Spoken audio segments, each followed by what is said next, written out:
lógica que no qual imprime jornal à vontade. Tem de imprimir às vezes na Damer, imprimir porque os custos são caros. O papel é caro. E depois temos muitas poucas pessoas a lerem. As pessoas leem pouco. É verdade que o jornal nunca viveu da leitura, da venda. O jornal vive da publicidade. Mas essa publicidade mesmo é que está reduzida. Olhem para as rádios. O que é que sustenta hoje as rádios? É a questão das igrejas. Quase todas as rádios, a partir das 20 horas, espaço religioso. Olhem logo pela manhã, às 6 da manhã, espaço religioso. São as igrejas que estão a sustentar as rádios. Ou seja, estamos a dizer que a nossa situação é muito crítica, de dificuldades financeiras para os órgãos de comunicação social. Se há dificuldades financeiras para os órgãos de comunicação social, significa que os jornalistas serão muito mal remunerados. Se os jornalistas são muito mal remunerados, há aqui uma vulnerabilidade do próprio jornalista. Se o jornalista é vulnerável, já não é jornalista. É qualquer coisa, mas já não é jornalista. Por um lado. Por outro lado, temos as leis que regulam o exercício da própria liberdade de imprensa, que não, vamos lá dizer, não ajudam. Não ajudam porque colocam muitos obstáculos para a construção de empresas de comunicação social. Se alguém de nós quiser ter uma rádio, vai ter rádio como a LAC, por exemplo, vai ter 75 milhões de capital. Se alguém quiser ter uma rádio de âmbito nacional, para emitir em todo o território nacional, vai ter que ter 250 milhões. Se alguém quiser ter uma televisão, tem de ser amigo do Lussat, tem que ter 800 milhões. Tem de ter 800, aqueles 800 milhões que o Lussat tem, são aqueles que são exigíveis pela lei para nós termos uma televisão. 800 milhões de quantas? Bom, estamos aqui a dizer, se alguém quiser ter uma agência de notícia, tem de ter 35 milhões de quantas? Ou seja, é difícil, a lei coloca obstáculos. E por que a mídia pública não tem esta possibilidade? Por uma razão muito simples, é que, façam um exercício lógico. Vocês acham que quem nomeia o gestor dos órgãos públicos de comunicação social vai aceitar que esses órgãos de comunicação social façam um exercício, às vezes, crítico da sua gestão? Não. Não é possível. Os jornalistas, nossos colegas que trabalham para esses órgãos de comunicação social, mas o problema é o administrador da TPA. Não pode. Por quê? Porque o titular do Poder Executivo é sujeito da nossa ação. Ou seja, nós vamos ter que fiscalizar as atividades dele. Como é que é possível? Não é possível.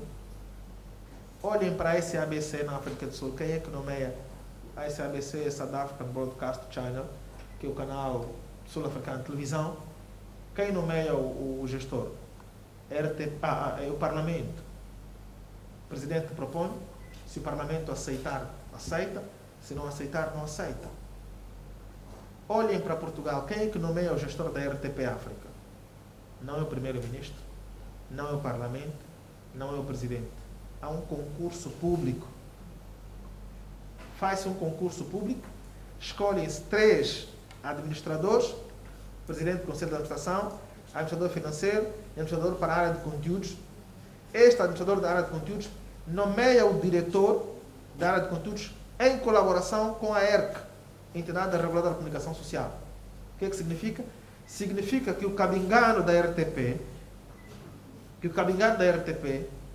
não pode ser exonerado nem pelo administrador, unilateralmente, nem pela ERC. Significa que está blindado. A cabeça dele só está a pensar jornalismo. E ele só quer fazer jornalismo independente. Não tem que ter preocupações com desagradar ou agradar. Muitas hipóteses. Salvo se, e aí é que eu chamo a responsabilidade, é para responder à questão do José Mateus Ngonga. Monteiro, perdão. Estou a batizar. José Monteiro é para responder à questão da censura ou autocensura. Monteiro, a questão da censura ou autocensura depende da maturidade do profissional. Ok? Depende da maturidade do profissional. E é esta a minha maior preocupação. A minha maior preocupação é que os jornalistas tenham maturidade. Ter maturidade é não aceitar, por exemplo, fazer trabalhos que violem, por exemplo, a deontologia profissional. Eu não posso, não aceito. Dirão vocês, mas eu vou perder emprego. Não, não vai perder nada de emprego. Sabem por que não vai perder emprego? Porque no artigo 13 da Lei sobre o Estatuto do Jornalista, tem aí uma cláusula de consciência. Diz assim: o jornalista pode recusar noticiar, escrever matérias que violem a deontologia. E este ato do jornalista não pode resultar num processo disciplinar. Quer dizer que é uma garantia. Quer dizer que eu recuso, e se o nosso empregador quiser um processo disciplinar, eu vou ao tribunal e ganho a causa. Ponto. Se 100 jornalistas da TPA pudessem fazer isso, aí sim, podíamos contornar essa questão da nomeação do gestor por meio através do titular do Poder Executivo. Mas não conseguimos. Por quê? Porque se tiver 30, os 70 querem estar bem com o chefe. Querem estar bem. Não, bom, eu até tenho meu emprego, até tenho meu salário, por que é que eu vou arranjar confusão? Meus senhores, se o jornalista pensa assim, o que é que se espera do cidadão? O jornalista é agente da mudança. Está a pensar assim. Não, estou bem, até tenho meu salário, tenho meu carro, e estou a pagar até minha casa no Quilamba, não quero chatice com ninguém. Bom, este quer emprego, não é jornalista. Este não é jornalista. Então, podíamos contornar a censura usando esta cláusula. Eu não faço. Eu, Teixeira Cândido, não faço. Se outro jornalista quiser fazer, o Monteiro também diz que não faz. Olha, o Alfredo também diz que não faz. Vai falar com quem? Não tem solução. Percebem? Nós podíamos colocar à parede os nossos gestores de conteúdos. Eu não faço. O Monteiro também não faz. O Alfredo também não faz. Ponto. Se for propaganda, nós temos que mudar de profissão. Porque é incompatível. Percebe? Yeah. Bom, é isso.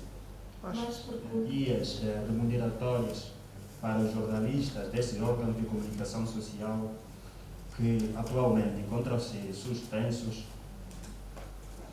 Obrigado. Sérgio Gaspar fala da questão da suspensão dos órgãos de comunicação social. Quer saber se existirão garantias para que esses continuem a ser remunerados. Olha, a situação é muito crítica, porque a Lei Geral do Trabalho oferece ao empregador a possibilidade de, uma vez a empresa encerrada, não tem como sustentar os jornalistas. E como sabem, por exemplo, a TV Vida só tem vida exatamente mediante a sua difusão na DSTV, porque era difundido via DSTV e por conta disso recebia valores com os quais pagava os salários dos seus profissionais. Não estando a ser difundido, não tem como receber, não tendo dinheiro, não tem como pagar os trabalhadores. Eu acho que deve recuar, porque não há razões objetivas para isso. Deve recuar. Se o Estado não recuar na ideia, obviamente que vamos ter muitos colegas no desemprego. Infelizmente. A Benedita Romana quer saber qual é o balanço que faço da mídia pública angolana. Acho que, Benedita, vocês também já conhecem a minha opinião sobre isso, não? Querem só me ouvir falar outra vez? Não? Vou falar outra vez. Bom, como sabem, eu estou a dizer que a mídia pública não tem a independência necessária para fazer o jornalismo que todos nós gostaríamos de fazer, que é um jornalismo plural. Um jornalismo plural é aquele que é aberto a todas as atividades, é aberto a todos, é aquele que dá tratamento igual a todos os atores, independentemente de serem políticos, sociais. É aquele jornalismo que não seleciona as matérias boas ou as matérias que incomodam o governo. Não há matérias que incomodam o governo. É um facto, tem espaço noticioso. Se ele vai incomodar o governo, é involuntário, não foi o jornalista que criou o facto. Então, se a gente está a comer em contentores, como é que eu posso ignorar que esse facto não existe? Como é que eu não posso fazer reportagem, por exemplo, de gente a comer em contentores? É uma situação que nós não vimos sequer por altura da guerra. Quer dizer, isso traduz exatamente a falência, não é? A falência das políticas públicas. Se há gente a comer em contentores, pessoas normais, como qualquer um de nós, este não é um fenómeno que eu posso ignorar. Mas, vai incomodar o governo, mas o que é que eu tenho a ver com isso? Eu, jornalista, o que é que eu tenho a ver com isso? É um facto. Aliás, se puder, vou ao governo da província saber se tem alguém disponível para a área social para falar sobre isso. Se não quiser, vou ao Ministério, acho que da Ação Social, ou coisa parecida, para saber se tem alguma opinião sobre isso. Né? Se não quiserem, vou para a ministra Carolina Cerqueira, que é da área, ministra de Estado, para saber se ela tem alguma opinião sobre isso. Se ninguém quiser dar a informação, eu digo às pessoas, olha, é que temos diariamente cidadãos a procurarem restos de comidas no contentores, tentamos ouvir a opinião do governo para poder saber qual é a versão que tem sobre esse assunto, ninguém se predispôs a falar, ponto. É isso que devia fazer a imprensa pública, porque é um facto noticioso e é um facto de interesse público e, tanto, tem de ter espaço da imparcialidade e da pluralidade. Não é só da imparcialidade, da pluralidade também. Imaginem se os órgãos públicos de comunicação social pudessem fazer o seu trabalho, não teríamos o banquete hoje. Porque grande parte das estradas que foram como construídas, se nós fizéssemos jornalismo, de facto, grande parte da qualidade das estradas seriam reprovadas, seriam denunciados via a mídia. O que é que iríamos fazer? Iríamos poupar dinheiro do Estado. Não teríamos esses banquetes que estamos a ter agora. Estamos a ter os banquetes porque não fizemos o nosso trabalho. Como é que, e por que nós chamamos a atenção à mídia pública? Porque é aquela que é sustentada pelo dinheiro de todos, é aquela que tem mais meios comparando com todos os outros órgãos de comunicação social. Percebem? Pronto. Assistimos aos descaminhos do dinheiro porque a mídia pública não podia fazer muito mais. Portanto, a mídia pública... Aliás, eu não preciso sequer emitir opinião, qualquer um de vocês pode fazer uma análise sobre a opinião, Benedita. Só queria mesmo me ouvir falar. Noticiário. O que chama de jornalismo administrativo? O jornalismo administrativo é o Presidente da República receber o embaixador. E eu pergunto, quem é que proibiu o Presidente da República de receber o embaixador? Quem? Sim, pergunto, quem é que proibiu o Presidente da República de receber o embaixador? Primeiro. Segundo, o que é que muda na vida dos cidadãos a audiência do Presidente da República a um embaixador? Qual é o interesse público? Que é de entrevistar o administrador, de entrevistar o cientista, de entrevistar todos. É isso, gente. Nós temos que ser não só informados, mas temos que ter um conhecimento profundo. Senão vamos fazer aquele tipo de entrevista. Como é que se chama? Nasceu aonde? Não, isso é básico. Isso é básico. Devia a produção dar essa pergunta. Mas o que é que o senhor segue? Não há uma ideologia? Normalmente nos outros países eu saio deste partido para aquele porque fazem parte da mesma ideologia, diz assim, é de esquerda, certo? Eu ando em todo... Eu penso que, de modo geral, o meu colega Teixeira Cândido já terá dito o suficiente em relação ao assunto que nos traz todos a esta sala.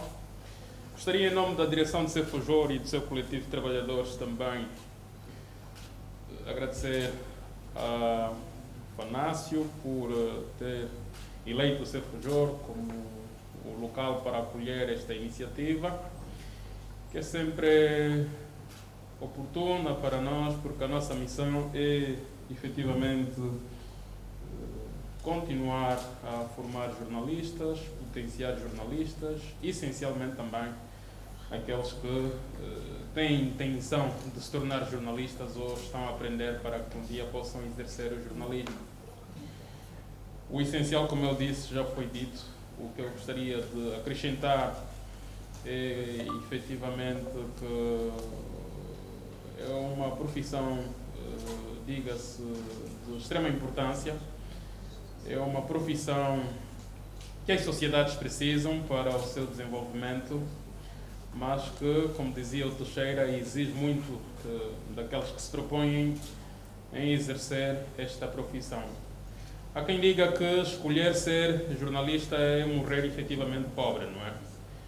Mas como todos os dias vamos percebendo que a riqueza às vezes não se limita em bens materiais,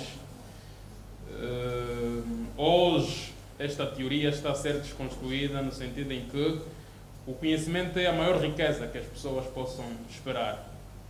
E os jornalistas são dos profissionais que efetivamente precisam de provar cada vez mais à sociedade que são pessoas, por natureza, dedicadas ao aprendizado, dedicadas em aperfeiçoar o conhecimento, porque só este conhecimento é que permite que possam desenvolver a sua tarefa.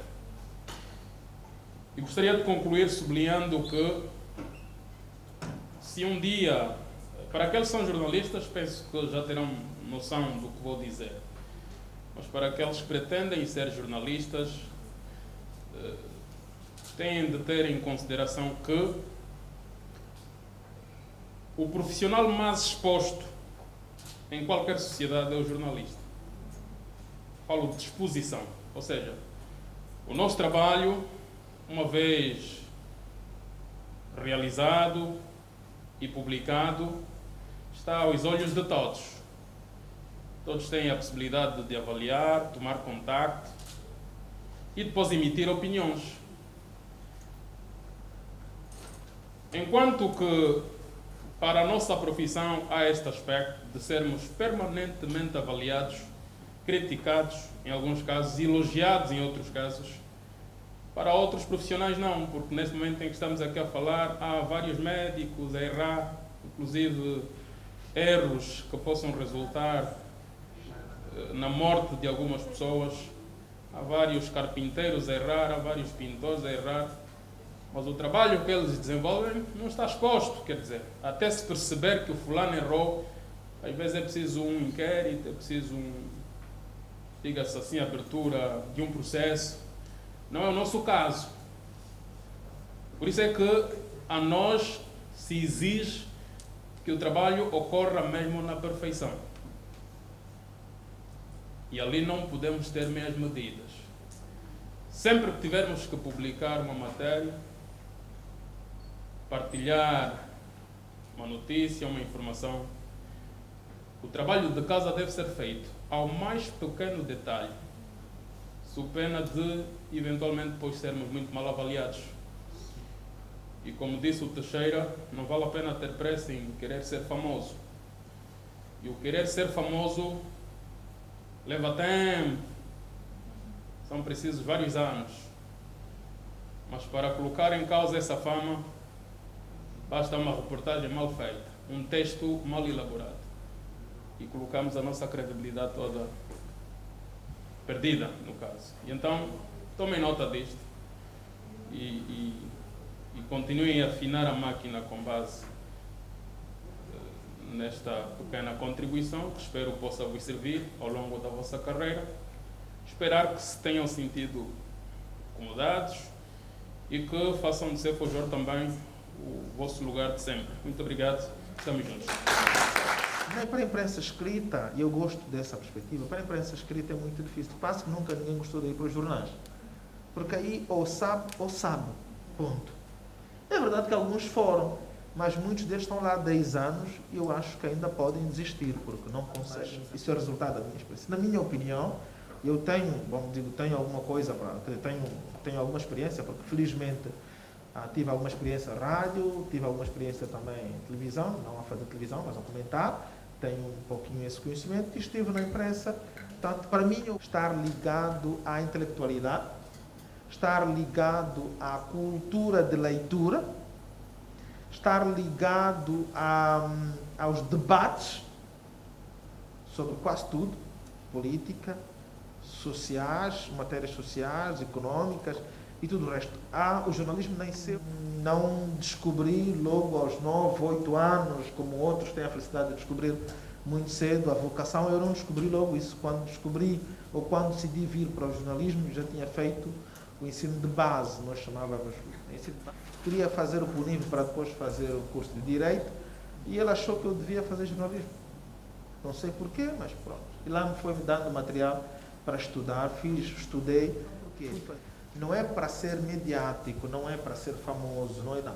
Gosto da profissão e o compromisso que se nasce, gosto de influenciar alguma mudança. Estes são os tais elementos que eu elenco como sendo constituintes da vocação, da predisposição para alguém ser jornalista. E ser jornalista, nós fazíamos o caderno de cultura geral, nós tínhamos um caderno de cultura geral. O ano de fundação, o nome do próprio país, o nome oficial do próprio país, as principais referências. Nós tínhamos a obrigação de conhecer isso. Daí nasceu então a nossa vontade de querer conhecer as coisas. Esta parte do princípio de que nós temos que ser informados. E é verdade. Temos de estar informados de tudo? Não, não é possível. Mas temos que estar o máximo. Temos que ser, ainda que não concorde com a postura do jornal, eu estou a ler não porque eu gosto de jornal, mas porque eu tenho uma obrigação profissional. Logo, eu tenho de ler o jornal. Eu vejo os telejornais, hoje é possível. Então, esta obrigação de ler o jornal, de ver o telejornal católico, igual a rezar Pai Nosso, é sagrado. O 2 por ano, é melhor mudar de profissão. Não é possível.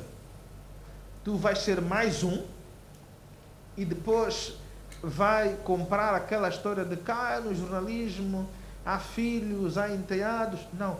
No jornalismo quem é craque. Ponto. É igual a futebol. Não há mentira. Quem é craque no jornalismo tem lugar. Você diz, mas a TPA não tem, mas já não há espaço, na Rádio Nacional já não há espaço, no Jornal de Angola já não há espaço. E toda a gente gosta muito de trabalhar no Estado, não sei porquê. Toda a gente, já não há espaços.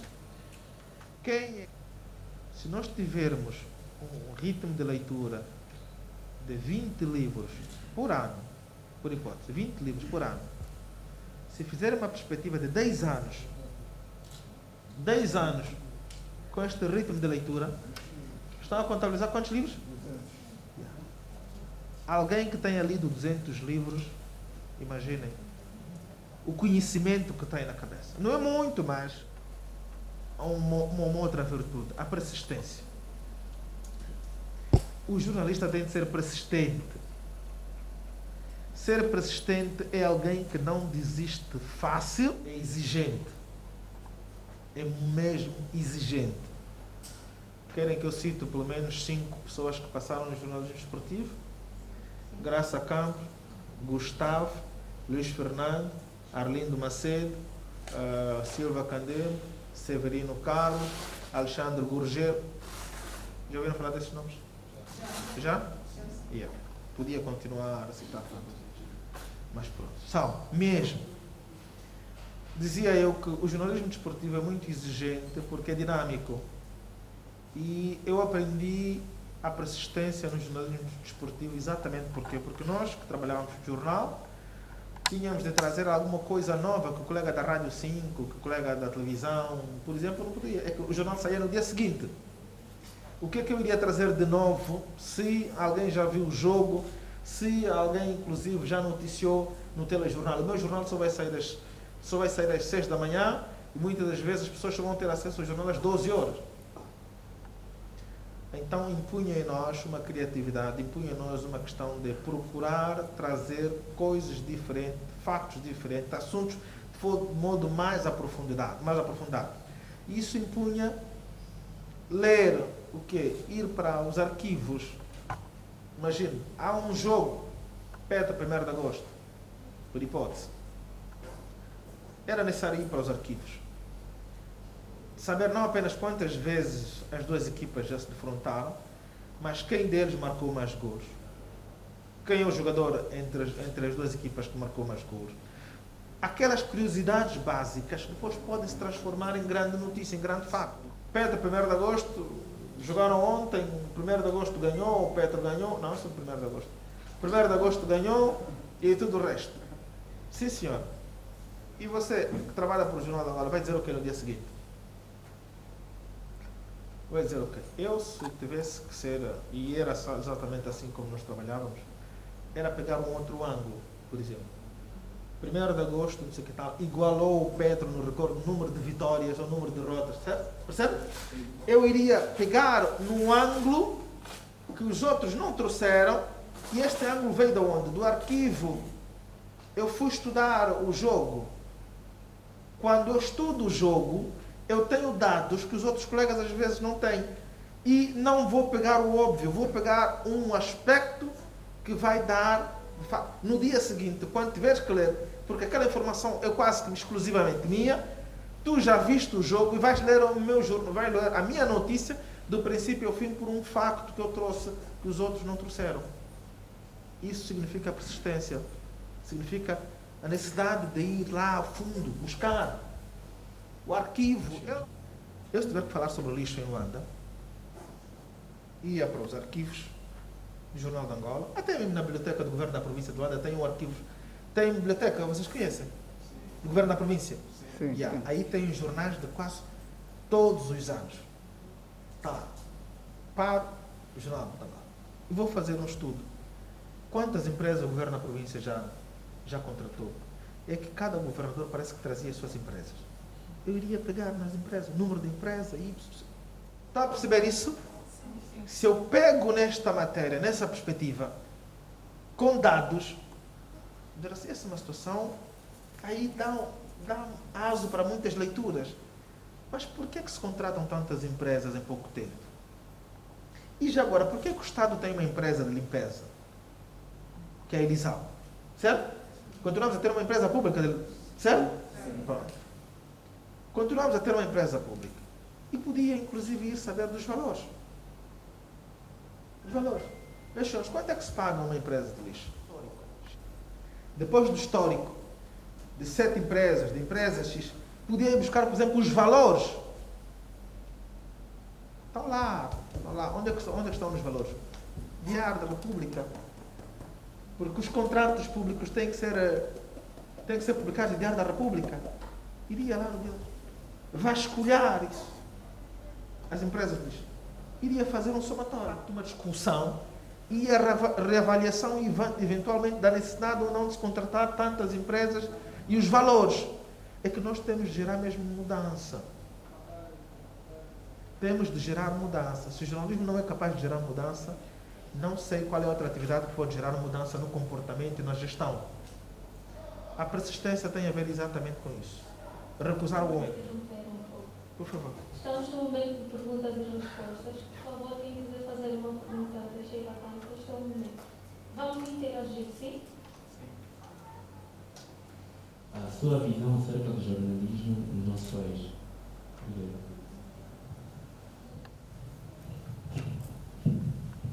O jornalismo no nosso país. Temos de fazer uma análise em várias perspectivas. Primeiro, o jornalismo está ligado necessariamente à capacidade econômica do país. É um fascículo que não chegou a ser publicado em livro, que é a história do jornalismo angolano. Vão ver as províncias que tinham jornais. São fundamentalmente as províncias do litoral de Angola. Moçambique, Benguela, Luanda, depois vamos ter eventualmente Sincero no Ambo, mas são maioritariamente esses jornais, porque tinham um número. E porquê? Porque tinham portos. A economia nessas províncias era muito pujante, percebem? Era muito pujante. Então, está ligado exatamente a isso. A nossa realidade hoje é que, como sabem, hoje o Estado é o maior detentor de órgãos de comunicação social.